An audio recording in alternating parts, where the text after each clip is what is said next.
Napier का pallets हैं और इस नेपियर के पैलेट्स के ज़रिए दो काम पूरे हो रहे हैं, यानी एक पंथ दो काज, दो काम इससे होते हैं।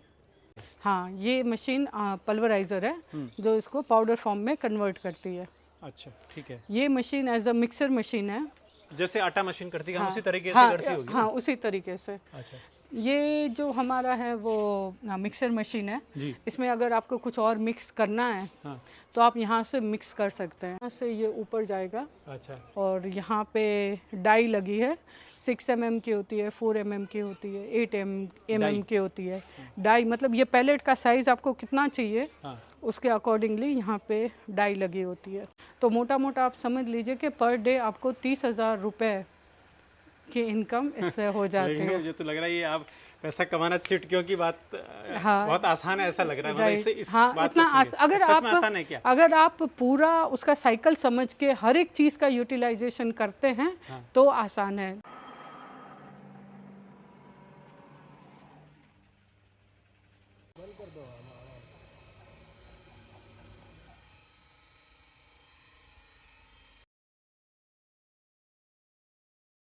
जय गौ माता, जय गोपाल। दोस्तों, ये आप ढेर देख रहे हैं, ये क्या है? आपको लग रहा होगा किसी प्रकार की खल है या कोई पशुओं के लिए ये कोई दाने का, कोई फीड का संग्रह है। लेकिन मैं आपको एक बात बताऊं, ये मिरेकल है। मैं आपको बताऊंगा तो आप शायद यकीन नहीं करेंगे। ये नेपियर का पैलेट्स हैं और इस नेपियर के पैलेट्स के ज़रिए दो काम पूरे हो रहे हैं, यानी एक पंथ दो काज, दो काम इससे होते हैं। एक तो ये फॉडर के रूप में, ड्राई फॉडर के रूप में यूज़ हो रहा है और गायें बहुत अच्छा इससे रिजल्ट दे रही हैं। भारतीय नस्ल की गायें, हर गाय दे सकती है लेकिन हम भारतीय नस्ल पर काम करते हैं तो हम उसकी बात कर रहे हैं। साथ ही ये एक फ्यूल का भी रिप्लेसमेंट बनकर सामने आ रहा है, यानी ये किसानों के लिए भी फायदेमंद है और जो बिजनेस इंडस्ट्री में काम करते हैं या इंडस्ट्री किसी भी प्रकार की स्थापित है जहाँ पर आग का इस्तेमाल होता है, जहाँ पर कोयले का इस्तेमाल होता है, वहाँ पर भी ये एक फ्यूल का काम कर रहा है। और ये सब कुछ कहाँ पर बनकर तैयार हुआ है, ये प्रयोग कहाँ पर रन हुआ है, ये मैं आपको बताऊंगा। तो ये स्वामीनारायण गुरुकुलम अहमदाबाद, और मेरे साथ जो शख्सियत आप पहचान गए होंगे, सेजल बेन। सेजल बेन, केम छो? बस मजामा। मजामा। ये अब कुछ नया लेकर आप आई हैं किसानों के लिए भी और इंडस्ट्री के लिए भी। हाँ, तो ये क्या है? आप, मैंने तो छोटे में समझाया, पूरी डिटेल आप समझाइए। यस, तो हाँ, ये जैसे कि आपने बताया नेपियर ग्रास ही है और नेपियर ग्रास को एक पैलेट के तौर में हमने कवर कर रखा है। आप इसका कलर भी देख पाएंगे तो एकदम हरा है। हाँ, बिल्कुल। ठीक है, इसमें चारे के अलावा कुछ भी नहीं है जी। एक जितना चारा हम ग्रो कर पा रहे हैं, हाँ, उतने चारे को एक पल्वराइज करते हैं, पाउडर फॉर्म में कन्वर्ट होता है जी। और उसके बाद इससे हम ये पैलेट्स बना पा रहे हैं। जैसे कि आपने कहा, इस पैलेट्स के मल्टीपर्पज़ है। एक पर्पस तो फ्यूल का है, एक फॉडर का है। फॉडर का इसलिए कर पा रहे हैं क्योंकि जो ग्रास हमने एक वीडियो ऑलरेडी कवर कर रखा है नेपियर के लिए, तो वो बहुत ज़्यादा न्यूट्रिशियस ग्रास है। उसको हम बाजवा कहते हैं बिकॉज वो बाजरा और ज्वार का मिक्स है। ठीक है, तो उसमें कितना हमको अकॉर्डिंग टू सीजन 16 से 23% तक प्रोटीन मिलता है और हमको शुगर मिलता है 10%, फैट अप टू 7%, तो जो काफ़ी अच्छा होता है किसी एनिमल फीड के लिए। तो इतना ऐसा सीड डेवलप है कि इतना हाई क्वालिटी का घास हमको मिल पाता है। पर अब कभी कभी क्या रहता है कि किसी के पास गौशाला होती है पर ज़मीन नहीं है, चारे की उपलब्धि नहीं है। हाँ। तो इस तरीके की पैलेट्स बना के ये सूखे चारे को एक तो 100% रिप्लेस कर पाता है। स्टोर करना बहुत आसान है, स्टोर करना आसान है, ट्रांसपोर्ट करना आसान है। अच्छा। जैसे कि 10 टन के ट्रक में 10 टन पूरा माल चला जाएगा। सूखा चारा होता तो वो 2 टन ही जाता, ज़्यादा से। हाँ, एरिया वो वॉल्यूम ज़्यादा कवर कर लेगा तो इतना जा नहीं पाएगा, तो एक ट्रांसपोर्ट कॉस्ट उसके ऊपर ऐड ऑन हो जाती है। इसका इन्वेंट्री आपको संभालना ईजी रहता है। ठीक है, आपको संभालने में काफ़ी फ़ायदा रह जाता है कि बहुत बड़ा कुछ स्टोरेज बनाना नहीं है, छोटी सी ऐसी बोरियों में भर के आप रख सकते हो जितना आपका रिक्वायरमेंट है और जैसे कि ऑर्डर के हिसाब से मंगवा भी सकते हैं, तो इन्वेंट्री इसको मैनेज करना इजी रह जाता है। तो इस वजह से सूखे चारे को तो 100% रिप्लेस करता है। ग्रीन होना है ऑर्गेनिक होना इसका सबसे बड़ा बात है, क्योंकि इसको ग्रो करने में कोई भी पेस्टिसाइड्स, केमिकल, यूरिया, डीएपी किसी चीज़ का यूज़ नहीं हुआ है। ये हम 100% गोबर गौमूत्र से जो खाद बनाते हैं और हाई कार्बन सॉइल जो यूज़ करते हैं, अच्छा पानी यूज़ करते हैं, बस ये 3 चीज़ों से ये चीज़ रेडी हो रही है, तो स्वास्थ्य के लिए अच्छी है। अच्छा। और ये मैंने एक इसका जैसे पर्पस बताया फॉडर के लिए, सेम ये फ्यूल के तरीके भी आप यूज़ कर सकते हो। आई थिंक सारे मैन्युफैक्चरिंग यूनिट्स को ये एक मैंडेट है कि आप 7 to 20% डिपेंड्स कि वो मैन्युफैक्चरिंग यूनिट क्या मैन्युफैक्चर करती है, तो आपको वो यूज़ करना है। तो बायो प्रोडक्ट एक तरह के यूज़ करना है। हाँ, एक बायो वेस्ट जितने भी हैं उनका यूज़ करना है। अच्छा। बाकी सारे बायो वेस्ट में एक प्रॉब्लम रहता है कि थ्रू आउट द ईयर एक कंसिस्टेंसली आपको मिलता नहीं है। जैसे गेहूं की कटाई के टाइम आपको वो गेहूं का पराल मिलेगा, फिर तो आपको वो पराल कहीं जमा उसी टाइम पे खरीद के कहीं स्टोर करके रखना पड़ेगा। फिर गोबर भी अगर लेते हैं तो 2 रुपए किलो के हिसाब से आपके घर तक आते आते उसका वो प्राइस हो जाएगा। कभी कभी मिक्स होता है तो वो भी प्रॉब्लम हो जाता है।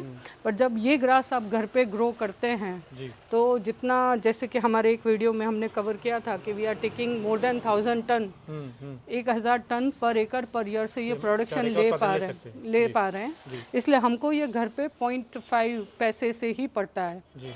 ठीक है, 50 पैसों में ही आपको घर पे, अपने घर पे घास पड़ता है और 12 महीने आपके पास वो घास अवेलेबल रहता है। तो आपकी एक डिपेंडेंसी बाहर ख़त्म हो जाती है, खुद इतना ग्रास ग्रो कर पाते हैं और पैलेट्स उससे बन जाते हैं। तो मतलब कहने का मतलब जहाँ इंडस्ट्री में कोयला इस्तेमाल हो रहा है, हाँ, ये उसका एक रिप्लेसमेंट है 100%, क्योंकि इसका सीवी भी देखे तो 3800 से 4200 तक वेरी करता है। वो क्या होता है वो जरा तो कैलोरीफिक वैल्यू, अगर किसी की ज्वलनशील ताकत अगर बोले, ठीक है, जैसे पेट्रोल सबसे अच्छा जलता है, वो अच्छी ऊर्जा हमको देता है, तो ऊर्जा जो बोलते हैं वो कैलोरीफिक वैल्यू से आइडेंटिफाई की जाती है।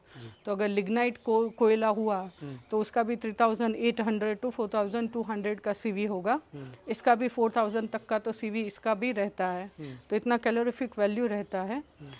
इसका बेनिफिट ये है कि इसमें कोई पेस्टिसाइड्स डला नहीं है, तो इसको जलाने पे जो गैस निकलती है वो एक प्योर गैस है। CO2 अगर निकलेगा तो ये प्लांट उस CO2 को इनहेल कर पाएंगे, सांस से ले पाएंगे।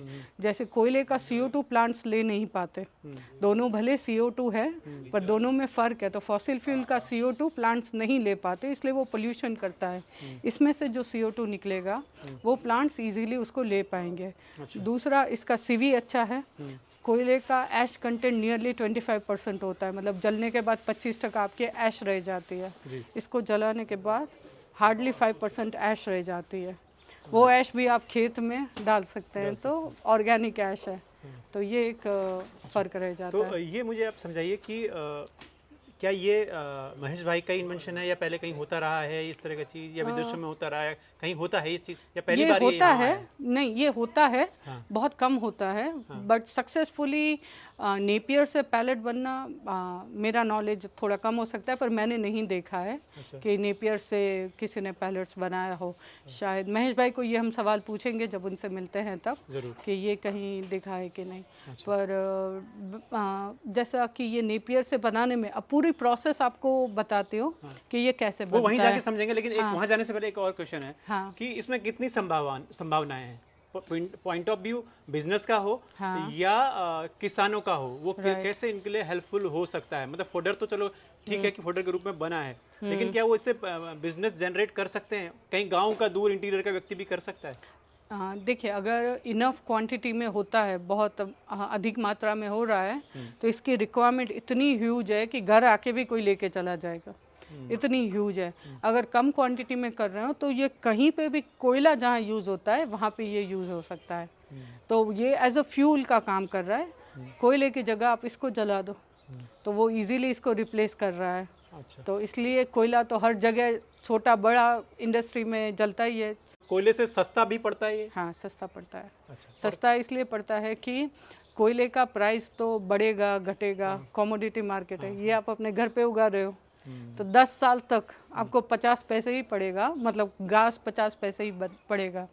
और ये बनाते बनाते अब अगर मैं एक्सट्रीम केस में भी गिन लूँ ना, जिसमें पावर भी गिन लिया, लेबर भी गिन लिया, सब चीज़ें भी गिन लूँ, तो ये आपको 4 रुपये से 5 रुपये तो मैक्सिमम, 1 रुपया मिसेलिनियस गिन लिया, 4 रुपये में ही पड़ेगा। अच्छा ठीक है, अब हम थोड़ा सा एक बनता कैसे है ये पैलेट्स ये समझते हैं, थोड़ा मैकेनिज्म समझते हैं, Right. कौन कौन सी मशीनों का इंस्टॉलेशन करना पड़ता है, कितना खर्चा आता है, ये सब समझेंगे। तो फर्स्ट स्टेप बाय स्टेप आप समझाइए कि क्या होता है कहाँ से। हाँ ठीक है, तो यहाँ पे आप ग्रास डाल के पहले फिर हम प्रैक्टिकली देखते हैं, पर अभी यहाँ पे हम ग्रास डाल के पल्वराइज करते हैं। तो पल्वराइज करने के बाद जो भी, मतलब सूखा बनाते हैं। हाँ सूखा नहीं, वो सूखा ही यूज होता है गुदा, इसमें। हाँ पर ये पाउडर बन जाता है, पाउडर बनाते हैं। आप वहाँ पे वो पाउडर देख पा रहे हैं जी, ठीक है, ये सारा पाउडर होता है। ये जिस क्वांटिटी का चाहिए इसको और भी पतला कर सकते हैं और भी पतला कर सकते हैं। जैसे वो देखेंगे तो एकदम पतला है, ये थोड़ा मोटा है। हमको डिपेंड्स कि क्या साइज का पैलेट्स बनाना है, किस क्वालिटी का बनाना है। तो वो ये मशीन करती है। हाँ ये मशीन पल्वराइजर है जो इसको पाउडर फॉर्म में कन्वर्ट करती है। अच्छा ठीक है, ये machine as a mixer machine है, जैसे आटा मशीन करती है हाँ, उसी तरीके हाँ, से करती होगी। हाँ उसी तरीके से। अच्छा ये जो हमारा है वो मिक्सर मशीन है जी, इसमें अगर आपको कुछ और मिक्स करना है हाँ, तो आप यहाँ से मिक्स कर सकते हैं। मतलब उस पाउडर में, हाँ पाउडर में जैसे 2-4 टाइप के पाउडर हो हाँ, और उसमें अगर कुछ मिक्स करना है आपको, मतलब एक दूसरे में मिलाना है, हाँ, तो ये यूज़ होता है। तो क्या उसमें कुछ और चीज़ भी मिलता है क्या?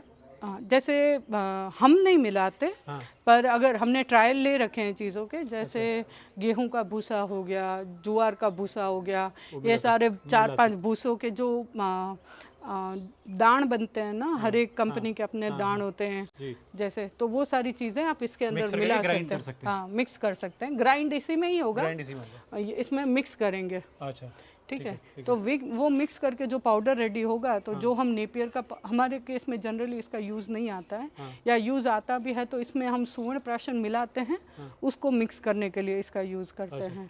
तो उसके बाद हम इसके अंदर वो पाउडर को फिर हम कहाँ डालते हैं? हाँ इसके अंदर यहाँ डालेंगे, यहाँ डालेंगे। ठीक है, ठीक है, यहाँ से ये ऊपर जाएगा अच्छा, और यहाँ पे डाई लगी है, 6 mm की होती है, 4 mm की होती है, 8 mm की होती है।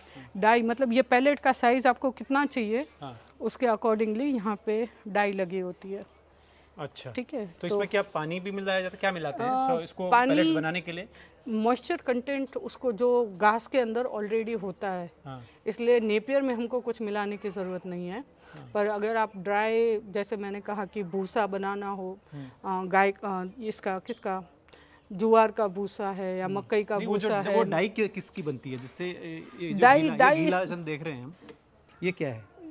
ये जो है, ये इसके अंदर ये गर्म होता है ना, हाँ। तो उसको टेम्परेचर मेंटेन करने के लिए थोड़ा थोड़ा पानी डालते हैं, अच्छा, इसलिए। थोड़ा थोड़ा हाँ, तभी क्योंकि घर्षण लगता है, हाँ, तो वो थोड़ा हीट पकड़ता है, पकड़ता तो उसको थोड़ा टेम्परेचर मेंटेन करने के लिए। अच्छा। और अगर ज़रूरत लगती भी है, कभी कभी अगर आपका मॉइस्चर कम हो गया है, हाँ। तो पैलेट में मॉइस्चर बाइंडिंग होना चाहिए, कुछ बाइंडिंग चाहिए, हाँ, बाइंडिंग तो तो आप वो लिक्विड डालना है। Die is a metallic die. Metallic, अच्छा, हाँ उनको हाँ, अच्छे वो work कर- प्रेशर के pressure, लिए, हाँ। वो डाई की बात कर रही हूँ। अच्छा, अच्छा, अच्छा, ये डाई नहीं, ये तो आपको प्रेशर, ये लिक्विड इसलिए भी डालते हैं कि अगर बहुत मॉइस्चर कम हो गया है तो ये बाइंड नहीं हो पाएगा। नहीं होगा, तो इसे थोड़ा हाँ वाटर, हाँ, थोड़ा थोड़ा इसमें मॉइस्चर डालते हैं रहते हैं। ताकि आपका बाइंडिंग भी होता रहे अच्छे से। अच्छा, तो इससे फिर तो इस अगर वाटर मिलाते हैं तो कभी इसको इन पैलेट्स को खराब होने का वो तो नहीं नहीं रहता है नहीं, कि? इतना भी नहीं मिलता, बहुत कम मिलता है। अच्छा, क्या इसकी लाइफ कितनी है कि मतलब एक बार बन गया तो ये पैलेट्स हाँ। कितने दिन तक ये, मतलब एज ए फॉडर के रूप में तो कितने दिन चल सकता है? चलो चलो, बायोफ्यूल के रूप में तो- अगर मैंने अभी तक उसको 6-8 महीने तो रखा है, हाँ, तो कुछ हुआ नहीं है, 6-8 महीने तो कुछ नहीं हुआ। अच्छा, अजय भाई आपका क्या फीडबैक है, कितने टाइम तक ये ऐसे ही रहेगा? अभी लगभग 5 महीना तक तो हम लोगों के हाँ। पास अभी एज पड़ा हुआ है। 8 महीने जितना तो कर रखा है। अच्छा, 5 महीने वाला आपने जो प्रोडक्शन है वो खिला के देखा है गायों को? खा रही हैं सेम सेम? खा रही है। अच्छा, ठीक है। तो अब इसका मेरे को थोड़ा ये समझाइए कि इसमें जो कितना इलेक्ट्रिसिटी एट ए टाइम लेती है, कितना हॉर्स पावर के इसमें, ये आप टेक्निकली कौन समझा सकता है? हाँ, टोटल 42 HP चाहिए इसके लिए। 42 अलग अलग मशीन को मशीन के लिए वो अलग अलग के लिए आपको 10 HP चाहिए। हाँ, जो कि उसको ग्राइंडिंग करेगा। उसके बाद मिक्सर मशीन के लिए 3 HP चाहिए, ठीक है। और फिर ये स्क्रू मशीन के लिए 3 HP चाहिए, और इसके लिए 25 HP चाहिए 25 HP। क्लोराइजर के लिए। हाँ, वैसे तो सबका फंक्शन है, एक टाइम पे नहीं है, तो अलग अलग टाइम पे है। कर तो मैक्सिमम 25 HP अगर हो तो अल्टरनेट हम यूज़ करके इसको कर सकते हैं। और अलग अलग साइज का मशीन हो तो आपका मोटर का साइज चेंज होता है। जैसे ये पर डे कैपेसिटी किसी प्लांट जैसे इसकी है वो 600 kg की है पर डे की, क्योंकि ये डेमो का छोटा मशीन है, तो पर डे इसमें आप 600 kg हम बनाते हैं। इससे ज़्यादा की कैपेसिटी है, लेकिन एज ऑफ नाउ हम 600 kg पर डे का बनाते हैं। तो अब एक आखिरी सवाल जो बहुत ज़रूरी है कि कोई अच्छा इन्वेस्टर कोई इस पर कुछ काम इससे स्टार्टअप जनरेट करना चाहता है, कोई भी, हाँ, तो कितना खर्चा एट ए टाइम आता है इसको लगाने का, इंस्टॉलेशन का? आई थिंक 10 लाख तक का मशीन सारे आ जाते हैं। अच्छा। और 10 से 12 लाख तक का हो सकता है। इतने में मशीन सारे आ जाते हैं उनके। और फिर जो ग्रास फार्मिंग आपको कुछ करनी पड़ती है, क्योंकि आपको डेली मशीन जब लगा है तो उसको जितना ग्रास चाहिए उतना पर डे चाहिए। हम ये एक डिस्कशन करेंगे कि हम 1 एकड़ से कितना पैलेट्स अचीव कर सकते हैं और बाकी सारी चीज़ों को कैसे कर सकते हैं, वो मैं थोड़ा आपको बताना चाहूँगी। कि जैसे हम कहते हैं और हमको जो मिल रहा है 1 एकड़ से हम 1000 टन का प्रोडक्शन ले पा रहे हैं। 1 साल के अंत तक उतना प्रोडक्शन आ जाता है। जैसे 1000 टन का प्रोडक्शन पर एकड़ पर ईयर ले पा रहे हैं, तो इसको बनाने में 33% का नेपियर बनता है। समझ लीजिए कि अगर 100 kg ग्रास है तो 33 kg नेपियर हमारा पैलेट बनेगा। तो 1000 टन जैसे प्रोडक्शन ले रहे हैं, पर डे 3 टन का प्रोडक्शन है, तो हमारा 3 टन ग्रास का प्रोडक्शन है, 1 टन पैलेट का प्रोडक्शन है, तो 1500 लीटर हमारे पास इसका जूस बच जाता है। क्योंकि 50% से ज़्यादा हमको इसका जूस निकालना पड़ता है, तभी वो पैलेट के फॉर्म में बनेगा। वो 1500 लीटर जूस जो बनता है उससे हम फर्टिलाइज़र बना पाते हैं। और वो फर्टिलाइज़र आप मिनिमम टू मिनिमम, अगर मैं एकदम बोल दूँ फेंकने के भाव से, तो भी आप 5 रुपये के भाव से उसको आराम से बेच पाते हैं। तो 1500 × 5 तो हमारा 7500 लीटर का एक फर्टिलाइज़र, 7500 रुपये हमारे फर्टिलाइज़र से बन जाते हैं। और जो 1 टन ये ग्रास ये पैलेट हमारा बनता है, उस 1 टन पैलेट को आप 20 रुपये के भाव से 15 रुपये के भाव से आराम से बेच सकते हैं। अभी का रेट 20 रुपीज़ है, इसलिए मैं 20 रुपीज़ से भी गिनूँ तो हमारा 20,000 रुपीज़ इसका इनकम हो जाता है। तो हमारा पर डे का इनकम सिर्फ पैलेट और उसके फर्टिलाइज़र से हुआ 27,500 रुपीज़। अब इसका जो फर्टिलाइज़र बनाने की प्रोसेस है उसमें हमारा गैस बनेगा। ठीक है, गैस कितना बनता है तो नियरली हमारा आप कंसिडर कर सकते हैं कि 15 kg नेपियर से 1 क्यूबिक मीटर ऑफ गैस बना, तो 1500 लीटर जूस बनाने में हमारा nearly 150 cubic metre of gas बन जाता है। 150 क्यूबिक मीटर गैस जितना बनने के लिए अगर बायोगैस, रॉ बायोगैस अगर आप बनाते तो 30 रुपये के हिसाब से आप उसको आराम से या तो सेल्फ कंज्यूम करें या तो वो सेल आउट हो सकता है। सेल्फ कंज्यूम करने पे क्या रहता है कि ये प्लांट का जो जितना भी पावर सप्लाई होता है वो सफाइस हो जाता है 150 क्यूबिक मीटर में। तो यहाँ पे या तो हमारा पावर का सेविंग हो जाता है, अगर कहीं को सेल करने की अपॉर्चुनिटी बनती है और उनको सेल करना है तो आप सेल कर पाते हैं। तो अराउंड 150 मल्टीप्लाई बाय 30 रुपीज़ का भी अगर आप करेंगे तो भी हमारी वहाँ पे भी एक रेवेन्यू स्ट्रीम हो जाती है। 4500 अराउंड वहाँ पे भी हम इनकम जनरेट कर पाते हैं। तो मोटा मोटा आप समझ लीजिए कि पर डे आपको 30,000 रुपये की इनकम इससे हो जाती है। मुझे तो लग रहा है ये आप पैसा कमाना चुटकियों की बात, हाँ, बहुत आसान है ऐसा लग रहा है। मतलब इस हाँ, बात इतना अगर आप आसान है क्या? अगर आप पूरा उसका साइकिल समझ के हर एक चीज़ का यूटिलाइजेशन करते हैं तो आसान है। जैसे कोई भी बिजनेस को आप 360 डिग्री से अगर आप सस्टेनेबल बनाना चाहेंगे, जैसे आप एक गौशाला कभी दूध से सस्टेनेबल नहीं हो सकती, पर हमारा ये प्रूवन रिकॉर्ड है कि हमने गौशाला को प्रॉफिटेबल बनाया है, क्योंकि उसी गौशाला से जो दूध की इनकम को हम गिनते नहीं हैं, गोबर गौमूत्र उसी से फर्टिलाइज़र बनाते हैं, यहाँ से हम सेल आउट भी करते हैं।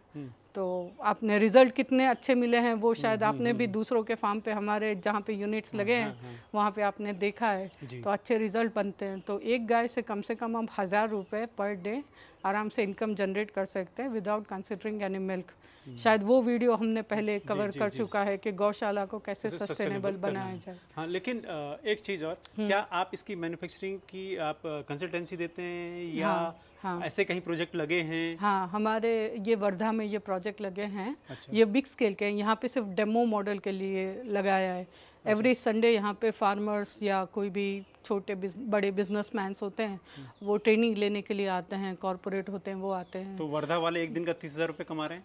ज़्यादा, क्योंकि उनका यूनिट बड़ा है, वो 1 टन वाला यूनिट नहीं है, उनका 120 टन पर डे का यूनिट है। अच्छा। जैसे मैंने ये तो 3 टन का ग्रास लिया और 1 टन का पैलेट लिया, they are having 120 tons of pellet production per day.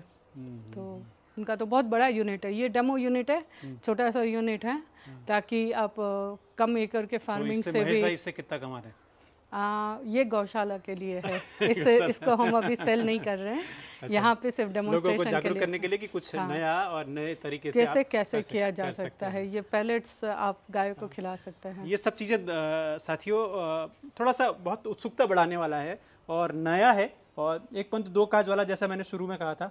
तो ये इसने मुझे थोड़ा आकर्षित किया है और मैं इसके रिजल्ट्स को लेकर खुद कोशिश करूंगा आने वाले दिनों में कुछ और जानकारियां आपको दे सकूं कि ये कितना फ़ायदेमंद है और कितना इनकम जनरेट करने वाला है।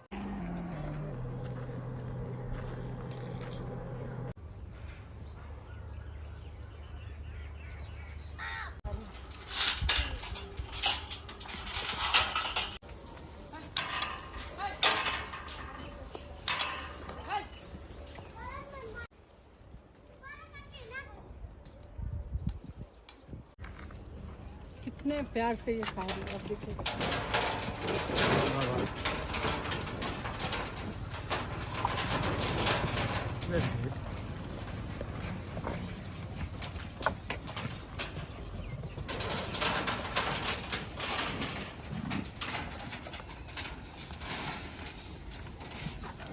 हम ये थोड़ा दे भी देंगे।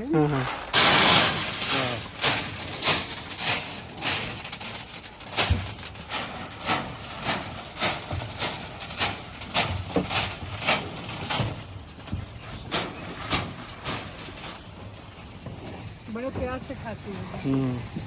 अद्भुत है ये। गायों में होड़ मच गई है भाई, देखिए। हाँ हाँ, ये लीजिए, हम कर देते हैं नजदीक। वाह,